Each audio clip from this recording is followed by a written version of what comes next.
Comment lutter contre la crise alimentaire en Afrique? 7 cultures qui feront des milliardaires. Donc, reste que sur le bout de la vidéo, afin que je puisse partager avec toi les stratégies à mettre en place afin qu'on puisse lutter contre la crise alimentaire.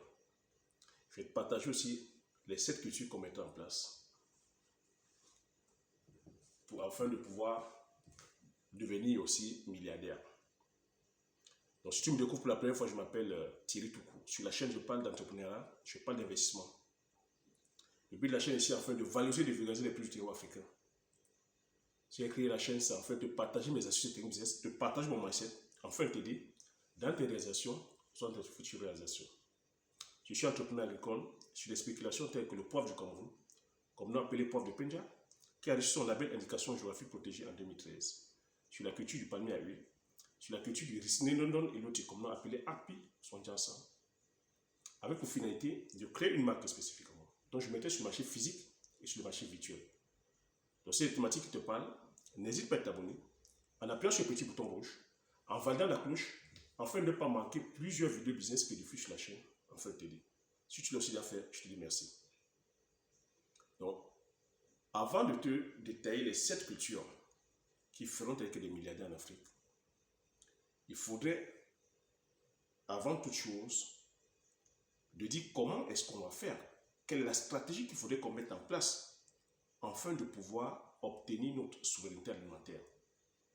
Est-ce qu'il faudrait qu'on soit toujours dépendant comme nous sommes aujourd'hui?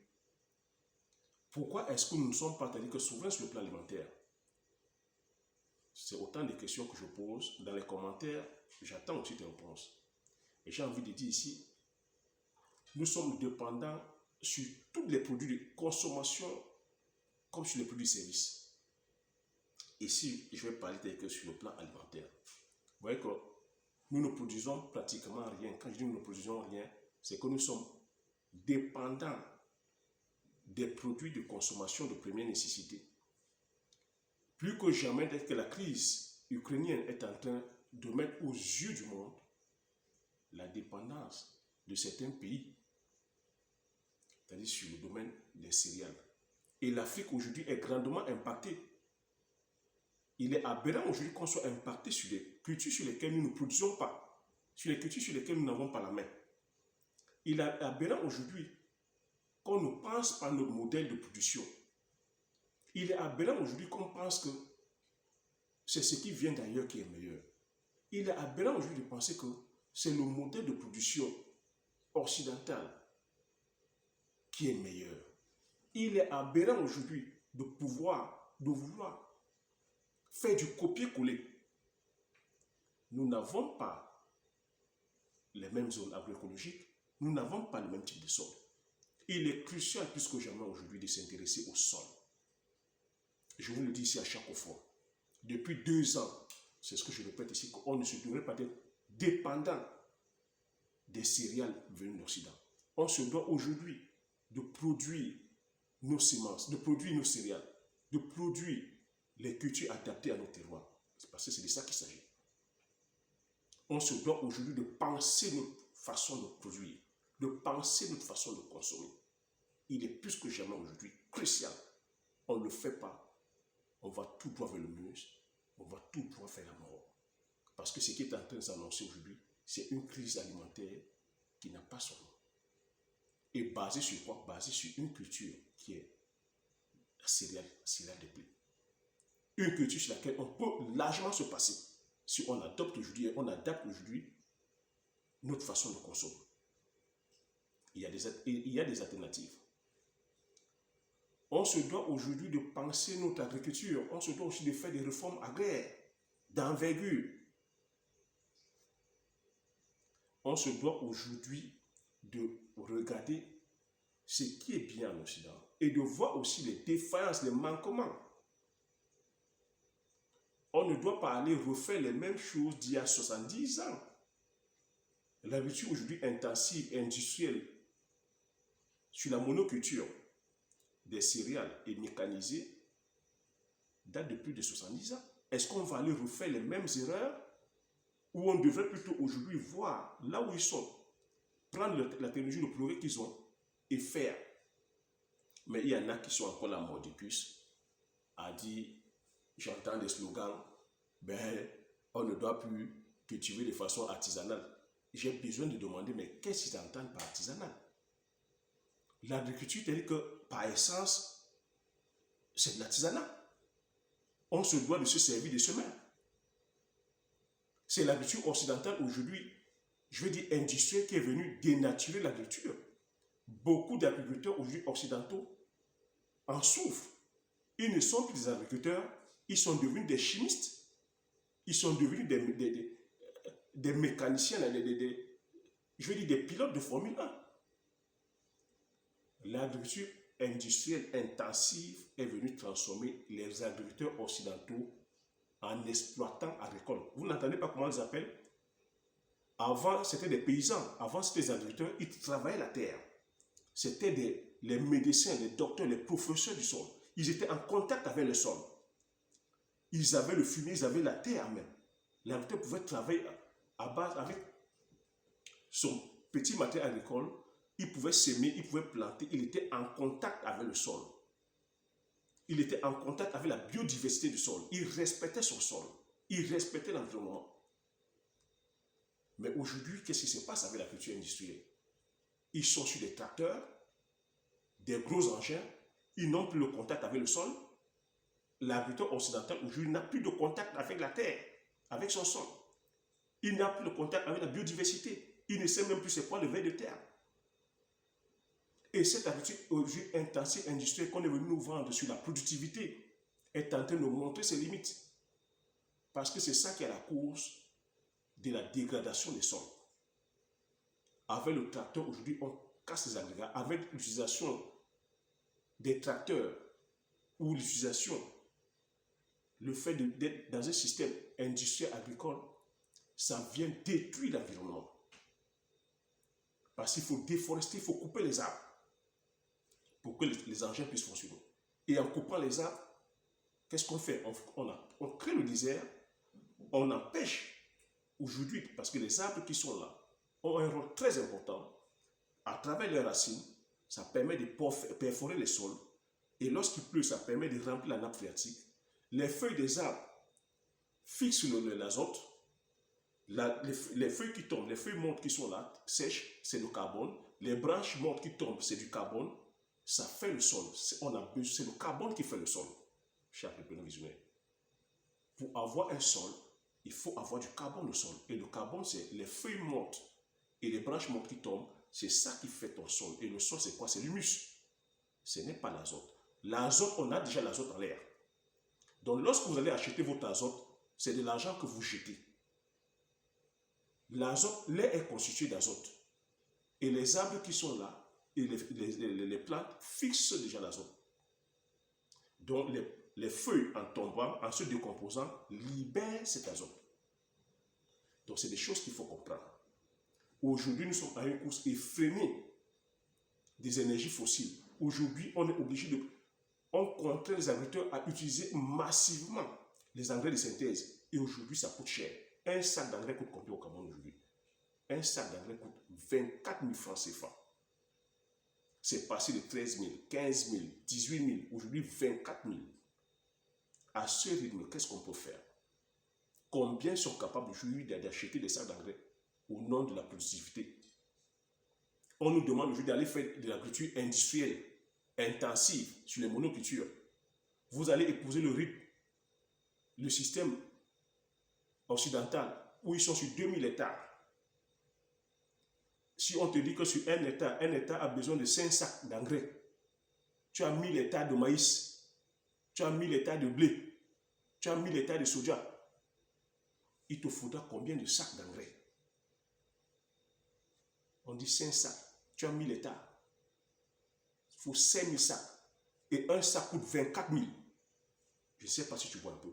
Combien de personnes peuvent se permettre? Qui va même te donner 1000 hectares? On parle ici du rendement à l'hectare. Le blé, le soja, c'est-à-dire que tous ces céréales, ici en Occident, malgré le fait qu'ils chargent les produits de synthèse, malgré le fait que c'est irrigué à outrance, malgré le fait que c'est mécanisé, le rendement à l'hectare, c'est 7 tonnes lorsque tu parviens à maïs, c'est 10 tonnes. Lorsque c'est irrigué. Vous devez comprendre aujourd'hui qu'ici en Occident, l'agriculture industrielle intensive, quand on parle en termes de pollution, il n'y a pas mieux. C'est l'agriculture intensive aujourd'hui industrielle, elle pollue énormément. Comment? Avec ces produits phytosanitaires, vous êtes assuré que lorsqu'on verse, aujourd'hui, comme il n'y a pas des arbres, comme il n'y a pas les arbres, comme il n'y a pas des herbes, lorsqu'ils versent les produits phytosanitaires, ça se lessive, ça traverse, ça va dans la nappe phréatique, ça va polluer les cours d'eau. Lorsqu'ils versent les engrais, comme il n'y a pas les arbres à travers leurs racines, pour pouvoir, c'est-à-dire que fixer ces engrais-là, ça se lessive, ça va vers les cours d'eau, ça va polluer les cours d'eau. Les insecticides, pareil, lorsqu'ils pondent, ça pollue l'environnement, ça détruit la biodiversité, ça tue les insectes, ça tue les abeilles, ça tue la biodiversité des sols. C'est ça qui fait en sorte qu'aujourd'hui, en Occident, ils ont des sols morts. Aujourd'hui, en Occident, ils ont des sols, quand je dis morts, c'est qu'il n'y a pas de vie microbienne. Vous devez comprendre que sur une poignée de terre, il y a plus de microbes, il y a plus d'êtres vivants que d'êtres humains sur terre. Si aujourd'hui nous sommes 6 milliards ou 7 milliards, quand tu prends une poignée de terre, il y a plus de 7 milliards d'êtres vivants, donc il y a plus de 7 milliards de microbes. Donc le sol, aujourd'hui, c'est un environnement très sous-exploré. On se doit, nous en Afrique, de s'intéresser à notre sol. On a des personnes qui sont encore là, on travaille encore vers la houe. Il ne faut plus travailler la houe. Je dis Dieu merci, heureusement que nos ancêtres travaillent encore vers la houe. On est là à se vanter que l'Afrique a des sols arabes. Mais vous pensez qu'on a des sols arabes, pourquoi? On a des sols arabes parce que nos ancêtres, ou les techniques que nous utilisons encore présentement, respectent le sol. Ça n'agresse pas les sols. C'est parce que nous pratiquons encore jusqu'à l'heure actuelle une agriculture agro-silvopastorale. C'est parce que nous pratiquons l'agroforesterie. Parce que dans nos champs, nous avons encore des arbres. Pour nous qui sommes en zone forestière, il y a des arbres. On arrive encore à faire nous planter les cultures avec des arbres. Si on va épouser le monde occidental, industriel, intensif, sur les monocultures telles que les céréales, avec les engins tels que les tracteurs lourds, on va tout droit vers le mur. C'est le désert qu'on va créer et c'est la famine qu'on va accentuer. Parce qu'il faut comprendre que nous n'avons pas les mêmes sols. Les sols occidentaux et les sols africains ne sont pas pareils. Ici en Occident, ils ont les sols tempérés où la vie microbienne est calme, posée. Chez nous, c'est-à-dire que la vie microbienne est active parce qu'il fait chaud et c'est humide. Lorsque vous venez remuer le sol, à chaque fois, vous incitez, on incite les batteries, et les batteries vont faire quoi? Vont bouffer l'humus, et une fois ils bouffent l'humus, c'est le désert. Une fois on vient couper les arbres, tel que je vous expliqué en amont, le rôle des arbres. Quand on abat les arbres, qu'est-ce qu'on crée? On crée le désert. Une fois le soleil vient taper, c'est le sable qui va rester. Donc on se doit de penser aujourd'hui notre agriculture. On se doit aujourd'hui de mettre le sol au centre des choses. On se doit d'être aujourd'hui des agriculteurs, je dis bien agriculteurs, pas exploitants agricoles, pas investisseurs, pas businessman. On se doit aujourd'hui de respecter le sol. Ça veut dire respecter la biodiversité de nos sols. On se doit aujourd'hui d'épouser les bonnes techniques. Je dis aujourd'hui, c'est de cultiver, de faire une agriculture agro-silvopastorale ou de faire de l'agroforesterie, que sur vos parcelles, qu'il y ait des arbres et vous cultivez à travers ces arbres.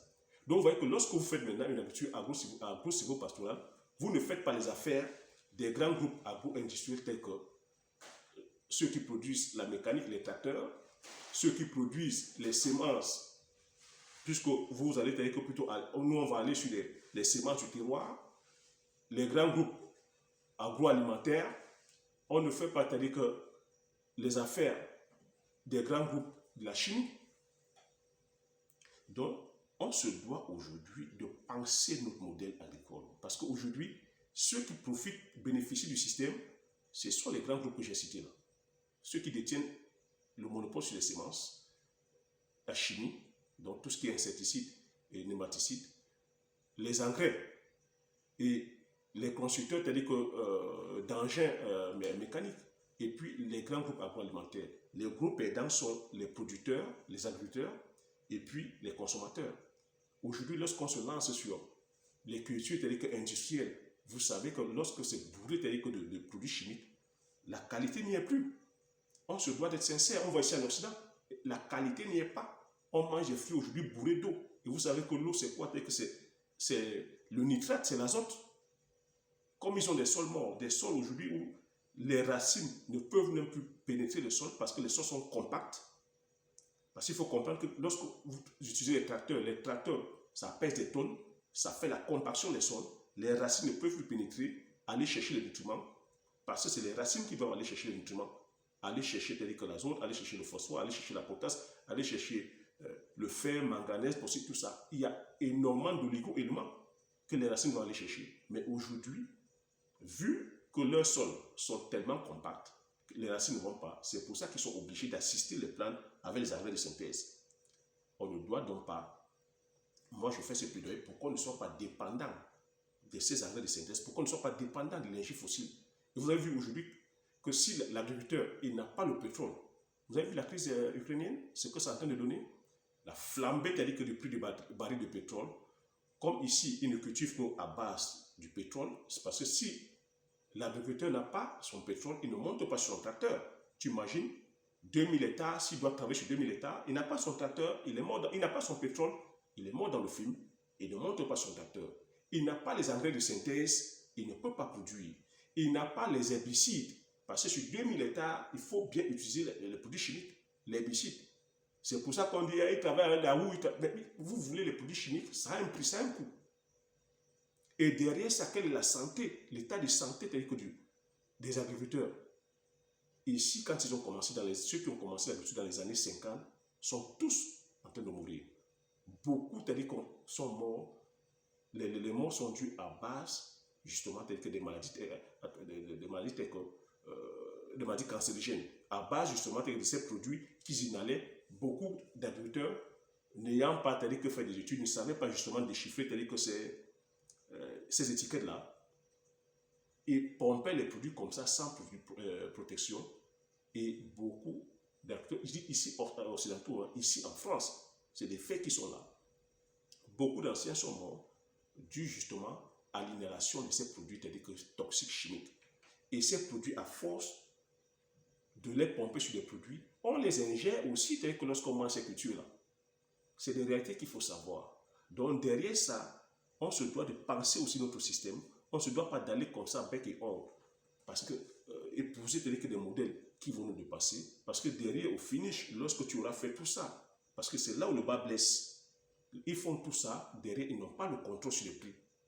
Ceux qui fixent les prix encore, c'est les grands groupes agro-industriels tels que je dis. Donc, les personnes qu'on plume, c'est les producteurs et puis les consommateurs. Donc, comment est-ce qu'on va penser ça? Notre modèle agricole, c'est ce que je répète ici à chaque fois. On se doit aujourd'hui d'apporter une alternative. Et l'alternative, c'est quoi? Nous avons les céréales, telles que le sorgho. Le sorgho est adapté à notre terroir. Le sorgho est adapté à toutes les zones arides.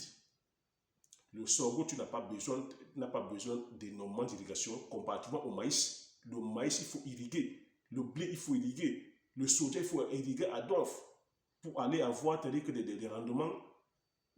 Quand tu as fait tout ça à 5 à 6 tonnes, alors que si tu vas faire le soja en Afrique, tu ne pourras même pas avoir 2 tonnes. Et pourtant, si tu produis ton sorgho, le sorgho, c'est 10 tonnes.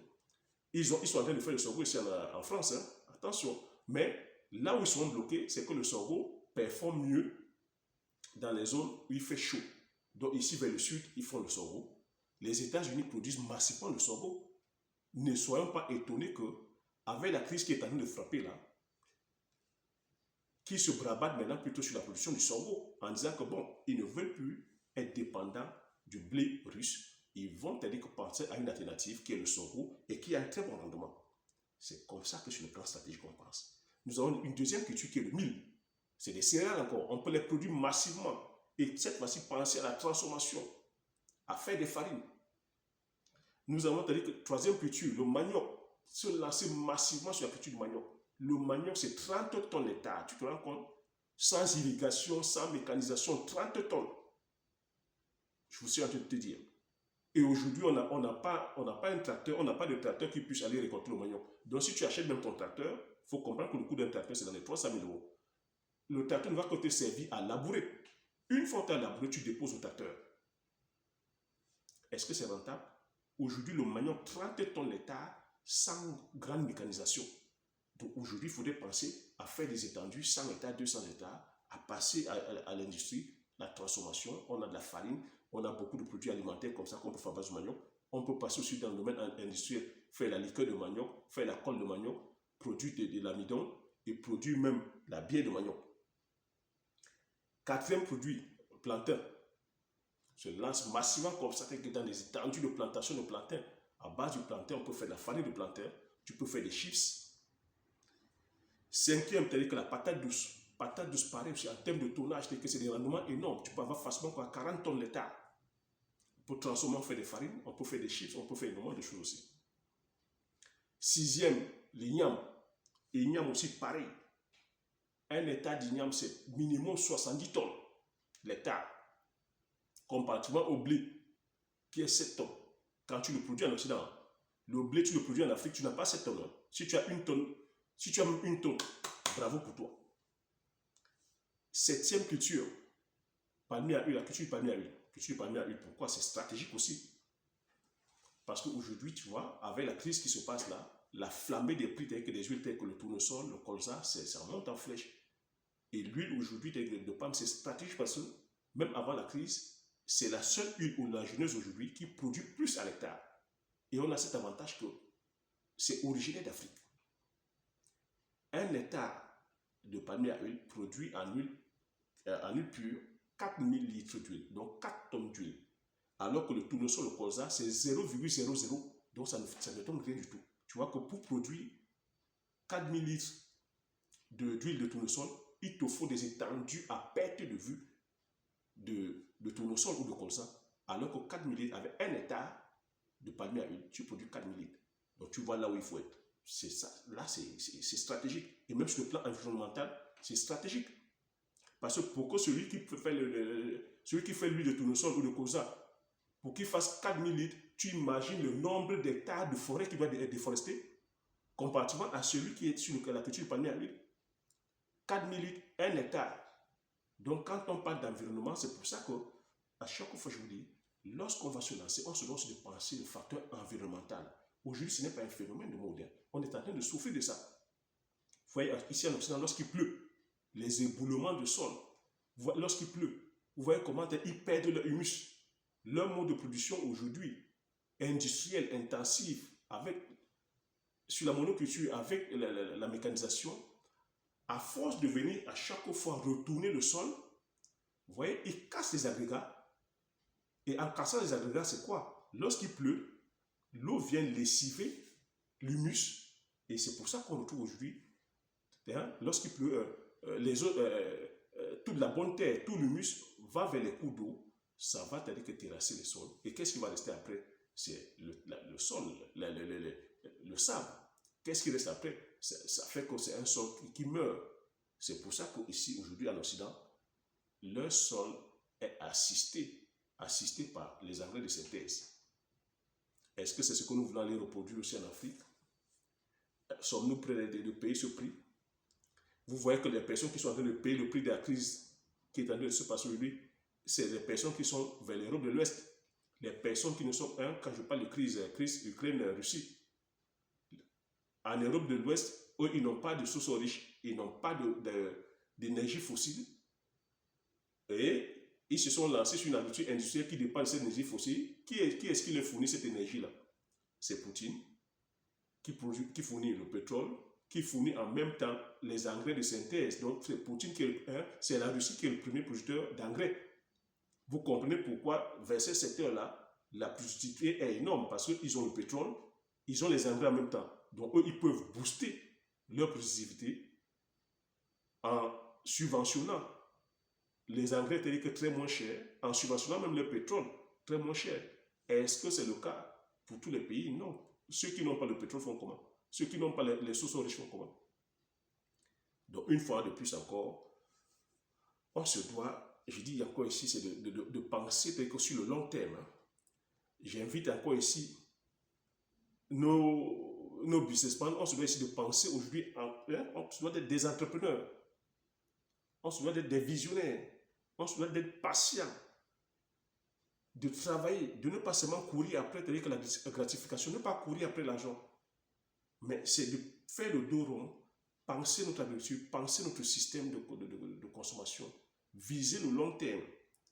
Vous avez vu que nous sommes trop restés sur le qui-vive, on ne se projette pas.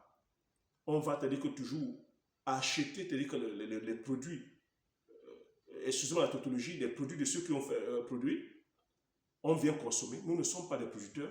Vous voyez que lorsqu'on n'est que des consommateurs, on est à la merci de ceux qui produisent. On se doit aujourd'hui d'être des producteurs. Et pour produire, on se doit d'être stratèges, faire des produits que nous avons, sur lesquels nous avons le contrôle. On se doit d'avoir le contrôle sur nos semences. On se doit d'avoir le contrôle sur les semences. On se doit d'avoir le contrôle sur notre environnement. On se doit d'être autonome, dépendant. Je veux dire, autant pour moi, indépendant. Parce que lorsque tu dépends de quelqu'un, tu es mort dans le film. Donc voilà ce que j'avais à partager sur cette vidéo. J'espère que tu as aimé. J'espère que tu as appris quelque chose. Si tu as aimé, laisse-moi des likes. Donne-moi ton avis par rapport à tout ce que je suis en train de dire là. Hein. Qu'est-ce que tu en penses aussi? Parce qu'il est temps aujourd'hui qu'on pense que réellement, c'est-à-dire que notre modèle agricole, qu'on pense même réellement notre consommation, qu'on pense même réellement notre économie et qu'on pense même réellement nos industries. On se doit aujourd'hui détenir notre économie, détenir nos industries, détenir nos modèles agricoles et détenir nos modèles d'élevage.